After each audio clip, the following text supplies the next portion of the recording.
बिजली मंत्री रंजीत चौटाला कई बार कहते रहे हैं कि भूपेंद्र सिंह हुड्डा मेरे दोस्त हैं और अब उन्होंने अपना दोस्ताना निभा दिया जब ये कह दिया कि अनिल विज के बारे में क्या कहना, उनकी तो बात का अगर कोई जवाब देना हो तो सालों सोचना पड़ेगा। अनिल विज जी कई बातें कह जाता है, उनका आंसर देने के लिए कई साल तक सोचना पड़ेगा। अब उनकी बात को मैं बहुत गंभीरता से नहीं लेता। आपको ध्यान होगा अनिल विज ने कहा था भूपेंद्र सिंह हुड्डा जी के लिए कि जेल में कमरा बना रखा है। हुड्डा रोज नए नए सबकबाग दिखाता रहता है। भूपेंद्र सिंह हुड्डा, तू सबकबाग क्या दिखाता है? तू जिंदगी में दोबारा मुख्यमंत्री नहीं बन सकता। तेरे लिए मैंने जेल में कमरा क्या करूं? तो रंजीत सिंह चौटाला कह रहे थे कि मैं मुख्यमंत्री, प्रधानमंत्री, अनिल विज होते कौन है किसी को जेल भेजने वाले। कमरा देना जो ना कोर्ट देता है, ऐसे वो करता है। मैं और मुख्यमंत्री जी, प्रधानमंत्री जी किसी को जेल में थोड़ा ही भेज सकते हैं। राजनीति के अंदर वैसे ही बात ठीक है जो रंजीत चौटाला भी कह रहे हैं कि हर आदमी को जब जिम्मेदार पद पर हो तो बहुत सोच समझकर बोलना चाहिए कि आखिर वो कह क्या रहे हैं।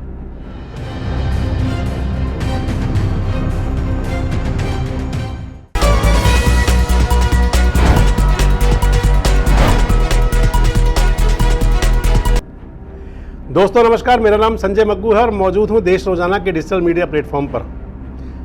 चाहे राजनीति हो या समाज नीति हो, नीति कोई भी हो, अगर आपने अपने मुंह से कुछ बोला है तो वो बहुत दूर तक जाता है। इसलिए आदमी को बहुत सोच समझकर बोलना चाहिए।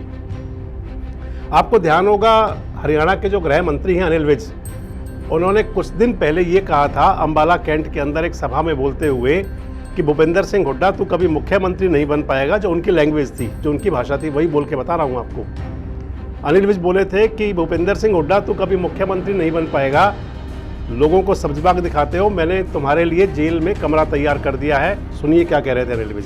हुड्डा रोज नए नए सबकबाग दिखाता रहता है। भूपेंद्र सिंह हुड्डा, तू सबकबाग क्या दिखाता है? तू जिंदगी में दोबारा मुख्यमंत्री नहीं बन सकता। तेरे लिए मैंने जेल में कमरा क्या करूं? तो अनिल विज की बात का जवाब दिया था पहले दीपेंद्र हुड्डा ने।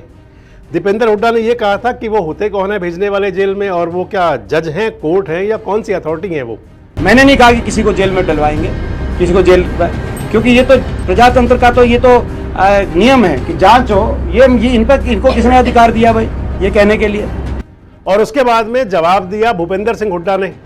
भूपेंद्र सिंह हुड्डा ने ये कहा कि आगरा भेजेंगे अनिल विज को। कहते हैं ना कि इशारों को अगर समझो राज को राज रहने दो, तो इशारे इशारे में भूपेंद्र सिंह हुड्डा जी ने बहुत बड़ी बात कह दी थी। वो एक स्तर गिरा है, वो आपके बारे में भी अनिल विज ने कहा, फिर दीपेंद्र ने उसका पलटवार किया। ये किस तरह की राजनीति क्या जो अनिल विज का एक बयान आता है? हमारे पुराने मित्र हैं और उनका स्थान आगरा में है। और आगरा का मतलब अब हिसार प्रवास पर थे रंजीत चौटाला, तो रंजीत चौटाला ने बहुत बड़ी बड़ी बातें कही। उन्होंने सबसे पहले तो अनिल विज जी के बारे में बोला। उनसे कुछ लोगों ने पूछा कि अनिल विज ने कहा था कि भूपेंद्र सिंह हुड्डा जी के लिए जेल में कमरा तैयार कर दिया है।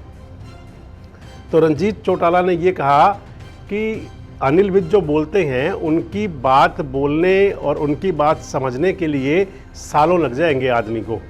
अनिल विज क्या कहते हैं अगर उसका जवाब देने की मैं सोचूं तो बहुत दिन सोचना पड़ेगा कि आखिर जवाब क्या दिया जाए। देखिए क्या कह रहे हैं रंजीत चौटाला। अनिल विज जी कई बातें कह जाता है, उनका आंसर देने के लिए कई साल तक सोचना पड़ेगा। अब उनकी बात को मैं बहुत गंभीरता से नहीं लेता। इसके बाद रंजीत चौटाला ने यह भी कहा कि चाहे वो अनिल विज हों, चाहे मैं हूं, चाहे मुख्यमंत्री हैं, चाहे प्रधानमंत्री हैं, ये हम कौन होते हैं किसी को जेल भेजने वाले। ये तो एक संवैधानिक व्यवस्था है, उसके हिसाब से किसी पर कोई भी फैसला हुआ करता है। रंजीत चौटाला ने अनिल विज को एक नसीहत भी दी। उन्होंने कहा कि जब जिम्मेदार पदों पर बैठे हुए हो तो बहुत सोच समझकर बोलना चाहिए, क्योंकि आपकी बात बहुत दूर तक जाती है। कमरा देना जो ना कोर्ट देता है, ऐसे वो करता है। मैं और मुख्यमंत्री जी, प्रधानमंत्री जी किसी को जेल में थोड़ा ही भेज सकते हैं। कोर्ट के फैसले क्या होगा नहीं होगा। मैं समझता हूँ कि हमारे वो सीनियर साथी हैं, बहुत कुछ पब्लिक सुनना चाहती है, हमें ठीक बात, बैलेंस बात करनी। हम जिम्मेदार पदों पे बैठे हैं, कोई किसी को ऐसे कुछ सुनेगा, आप सुनेंगे मैं किसी को कह दूँ उसको जेल भेज देंगे। इसके बाद में रंजीत चौटाला ने एक बात और कहा। रंजीत चौटाला बोले कि हरियाणा की राजनीति में और देश की राजनीति में क्या होगा इसको समझने के लिए भी समय लगेगा। उन्होंने कहा कि राजस्थान के अंदर जिस प्रकार कांग्रेस बटी हुई है सचिन पायलट और अशोक गहलोत के बीच में, ऐसे में जो राजस्थान का सर्वे बता रहे हैं, जो ओपिनियन पोल आ रहा है, वो सब ये कह रहा है कि राजस्थान में बीजेपी की सरकार बन रही है क्लियर मेजॉरिटी के साथ। 115 से 120 सीटें तमाम ओपिनियन पोल बता रहे हैं, रंजीत चौटाला ने कहा। उन्होंने कहा कि जब राजस्थान में ये हाल है तो कांग्रेस का हरियाणा में क्या होगा। हरियाणा में तो कांग्रेस में मामा शकुनी भी हैं। बताया नहीं मामा शकुनी कौन है, पर यह जरूर कहा कि हरियाणा में महाभारत वाले मामा शकुनी भी हैं। सुनिए क्या कह रहे हैं रंजीत सिंह जी। छोटा होता है, मैसेज आता है, पार्लियामेंट के बाद लोग स्टेबिलिटी के वोट देंगे, 5 साल चलने वाली सरकार के वोट देंगे। तो अभी जो है ये बातें, तो अब कांग्रेस का राजस्थान में जाके कांग्रेस जीतेगी। पर जब ये आपस की इन फाइटिंग सचिन पायलट की, गहलोत साहब की दिखी, इस सारे बंटाधार हो गया। अब सारा आपका टीवी मीडिया कल ओपिनियन पोल बता रहा था 119 और 20 सीटें कांग्रेस की बता रहे हैं, वो 65-67 पे बता रहे हैं। हरियाणा में तो कांग्रेस का पूरा महाभारत है। राजस्थान में तो सर बीजेपी ने भी जाकर के वो कौन से मामा थे महाभारत में? शकुनी मामा यहाँ बड़े बैठे हैं। तो मान लीजिए रंजीत सिंह चौटाला सुलझे हुए राजनेता तो हैं। 1987 में पहली बार विधायक बने थे, हालांकि बीच में उन्हें कभी विधायक बनने का मौका नहीं मिला। 1987 में विधायक बने तो बड़े ताकतवर मंत्री थे, और अब जब 2019 में विधायक बने, निर्दलीय प्रत्याशी के तौर पर चुनाव लड़े तो विधायक बने। नहीं तो कांग्रेस में बहुत टाइम रहे थे, कांग्रेस में कभी चुनाव नहीं जीत पाए थे। टिकट भी मिला था, टिकट कटा भी था, लेकिन चुनाव नहीं जीत पाए थे। भूपेंद्र सिंह हुड्डा को अपना दोस्त बताते हैं, लेकिन कहते हैं कि दोस्ती अपनी जगह पर कांग्रेस में कभी जाऊंगा नहीं। बीच में ये भी कह चुके हैं कि अगर मुझे हिसार संसदीय सीट का टिकट मिले बीजेपी का तो चुनाव लड़ने को तैयार हूं, बड़ी पारी खेलना चाहता हूं।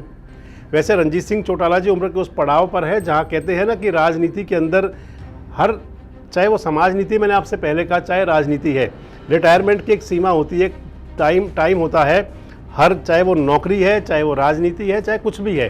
अगर आदमी व्यापार और व्यवसाय करता है तो उसके अंदर भी एक समय आता है कि जब उनको रिटायरमेंट लेनी होती है। और भारतीय जनता पार्टी के अंदर तो वैसे भी फिक्स है 75। तो रंजीत चौटाला ने कहा कि मुझे अब आगे लोकसभा का चुनाव अगर लड़वाए बीजेपी तो मैं तैयार हूं, और स्वास्थ्य भी अच्छा है, स्वास्थ्य वाकई अच्छा है रंजीत जी का, और सुलझे हुए नेता, इस बात में कोई दो राय नहीं है। और भारतीय जनता पार्टी को रंजीत चौटाला से एक फ़ायदा मिल सकता है, क्योंकि वो चौधरी देवीलाल के वंशज हैं, चौधरी देवीलाल के पुत्र हैं, और चौधरी देवीलाल की राजनीति को साधने के लिए बीजेपी और अमित शाह के पास एक नया कोई नज़रिया भी है, जिसका पैमाना मिला था देखने के लिए सिरसा की रैली में, जहां अपने साथ खड़ा किया था अमित शाह जी ने रंजीत चौटाला को, और फिर उनके घर भी गए थे। तो ये राजनीति है, राजनीति के अंदर बहुत सारी बातें होती हैं, लेकिन रंजीत सिंह चौटाला एक ऐसे व्यक्तित्व हैं जो अपनी दोस्ती भी निभाते हैं, खुलेआम निभाते हैं। खुलेआम कहा करते रहे कि भूपेंद्र सिंह हुड्डा मेरे दोस्त हैं और उनसे मेरी खूब बात होती है, टेलीफोनिक भी, मिलते भी हैं। और ये भी कहा कि कांग्रेस में कभी जाऊंगा नहीं, और साथ साथ ये भी कहा कि मुझे तो हुड्डा साहब ने बधाई पहले ही दे दी थी जब मैं 2019 में विधायक बनने वाला था, लेकिन मैंने भी कह दिया था कि कांग्रेस में नहीं आऊँगा। अब भविष्य की राजनीति क्या होगी? दोस्ती तो निभा दी, लेकिन अपने समकक्ष मंत्री को ये बता दिया कि आपको कोई सीरियस नहीं लेता, इशारों में, अनिल विज को। क्योंकि जब ये कहा ना कि उनकी बात को तो सालों सोचना पड़ेगा कि क्या कहा अनिल विज ने, और जब अनिल विज और रंजीत चौटाला आमने सामने होंगे तो कोई बात तो जरूर होगी उनकी भी। लेकिन हुड्डा साहब के साथ जो रंजीत चौटाला ने उनका पक्ष लिया, एक तरह से हम कहेंगे, तो ये बता दिया कि दोस्ती सबसे पहले है, और फिर ये बता दिया कि कांग्रेस और बीजेपी में अगर चुनना हो तो बीजेपी सबसे पहले है। और अब 2024 का चुनाव आ रहा है, अभी तक रंजीत चौटाला निर्दलीय हैं, तो इस निर्दलीय से कौन से दलीय वाले हो जाएंगे या कौन से दल में जाएंगे, अगला उनका फैसला क्या होगा, इस पर नज़र रहेगी। और नज़र इस बात पर भी रहेगी कि हरियाणा की राजनीति 2024 में कौन सा मोड़ लेगी, क्योंकि रंजीत चौटाला ने यह भी कहा कि जब लोकसभा चुनाव पहले हो जाएगा और लोकसभा का चुनाव परिणाम आ जाएगा तो उसके बाद बहुत बड़े बदलाव होंगे। बताया नहीं कौन से बदलाव होंगे, लेकिन ये जरूर कहा कि 20% ऐसे लोग जो अभी एक साइड खड़े हुए हैं, जो सोच रहे हैं, वो 2024 के बाद जो लोकसभा का चुनाव हो जाएगा उसके बाद फैसला करेंगे, और उसके बाद राजनीति के अंदर बड़े बदलाव होंगे। पुराने नेता है, इशारों में बहुत सारी बातें भी कही हैं, और इन इशारों में क्या निकलेगा आगे चल के, इसका पता तो 2024 में लगेगा। अगर आप भी रंजीत सिंह चौटाला की इन बातों से सहमत हैं, या आप समझते हैं कि रंजीत चौटाला ने दोस्ती निभाई और अपने मंत्री, जो समकक्ष मंत्री हैं, उनको नसीहत दे दी, तो कमेंट्स बॉक्स में आकर अपनी प्रतिक्रिया जरूर दें। और इस प्रकार के वीडियोस के लिए हमारे साथ जुड़े रहें, देखते रहें देश रोजाना। नमस्कार, धन्यवाद। हमारे साथ जुड़े रहने के लिए देखते रहिए देश रोजाना का यूट्यूब चैनल। सब्सक्राइब कीजिए, साथ ही देश रोजाना की खबरें सबसे पहले देखने के लिए प्रेस कीजिए बेल आइकन।